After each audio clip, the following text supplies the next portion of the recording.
अगर ऐसे त्यागी पुरुष अगर आपके गांव में आते हैं, अगर ज्ञान की कुछ चार बातें आपको सिखाते हैं, तो आप समझ जाना कि आपने कभी किसी जन्म के अंदर कुछ पुण्य काम किया है। और आज मेरा भी सौभाग्य है कि आज मुझे इस मंच के ऊपर बुलाया गया है। इसके लिए सबसे पहले मैं गुरु चरणों में अपना नमन अर्पित करता हूँ। देवी और सज्जनों, भगवान महावीर, भगवान बुद्ध, स्वामी विवेकानंद, महात्मा गांधी और इस मंच पर विराजमान मनुष्य, इन सब में ऐसा क्या है कि आज भी हमारे पैर, हमारी बुद्धि, हमारा मन इनके पास खींच के चला आता है। ऐसा क्या था भगवान महावीर में? इनके पास न कुछ पैसे थे, न राज्य था, न सैनिक थे। इनके पास थे विचारों के सैनिक, शब्दों की ताकत, और इन्हीं शब्दों की ताकत से आज हम यहां मौजूद हैं। शब्दों में बहुत बड़ी ताकत होती है दोस्तों। एक शब्द ही ऐसा होता है जो एक समाज को एकत्रित करता है, एक राष्ट्र को संबोधित करता है।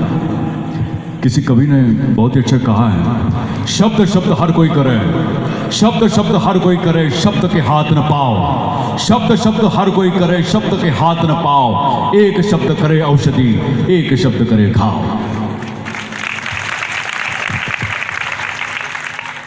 जब मनुष्य की जब वाणी हम सुनते हैं, तो इन्हीं की वाणी हमें एक औषधि के रूप में हमें मिलती है। देवी और सज्जनों, राजा जो होता है अपने राज्य में पूजा जाता है। राजा जो होता है अपने सिर्फ राज्य में पूजा जाता है, लेकिन जो महात्मा होता है, विद्वान होता है, और जो मनुष्य होते हैं, वो हर जगह पूजे जाते हैं।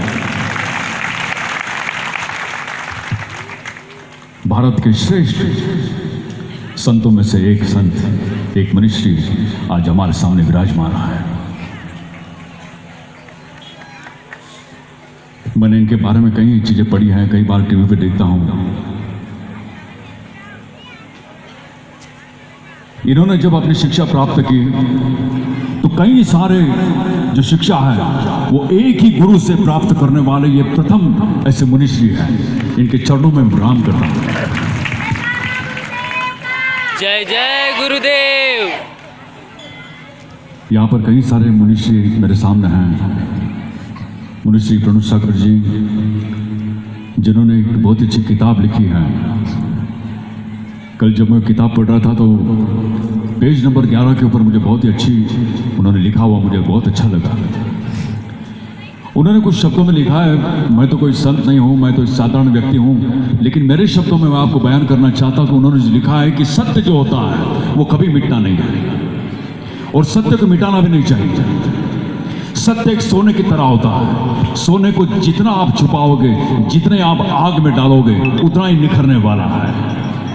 इनका ऐसा कहना है कि आप सोने की तरह जियो, सोने की तरह रहो, क्योंकि सोना जो होता है वो आग में डूबने के बाद भी उसका प्रखर ज्योति उसके सामने होती है। चंदन की तरह रहो। चंदन घिसने के बाद अगर आप हाथ भी धोलोगे तो उसकी जो सुगंध है वो आपको हमेशा आती रहेगी।